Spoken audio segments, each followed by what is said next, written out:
and I was seeing some little blue lights shining through.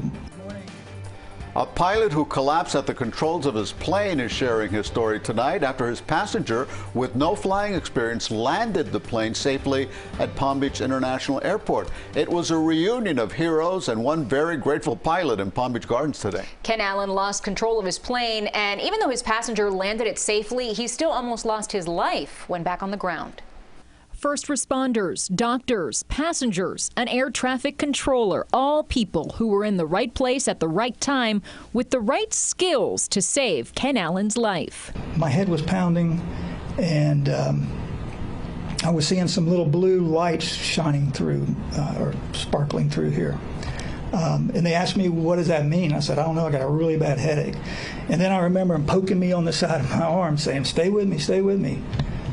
Well, then that was it. Allen was piloting a plane back from the Bahamas on May 10th when he lost consciousness. I'm cruising along back to Fort Pierce, about 12,000 feet, a few minutes before noon, descending to around 10,000, probably 60 miles offshore, and that's when God said, I've got a plan. One of the passengers, Darren Harrison, jumped into action, but having never flown a plane before, he relied on the guidance of those on the ground, specifically air traffic controller and flight instructor Robert Morgan. I was just on break when they called me in, and I was kind of the last part of the puzzle to get them down safely. I was just doing my job.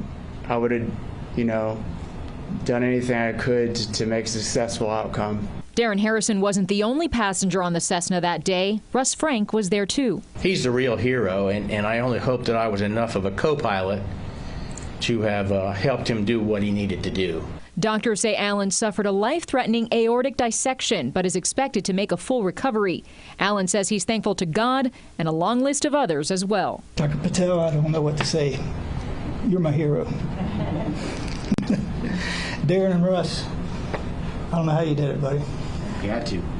I appreciate it. I appreciate it. Robert, I appreciate everything you did as well. Thank you.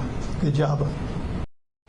Good job. Allen says he had made that same flight just the week before, but he was by himself that time. He knows the outcome would have been very different for him had the passenger not saved the day.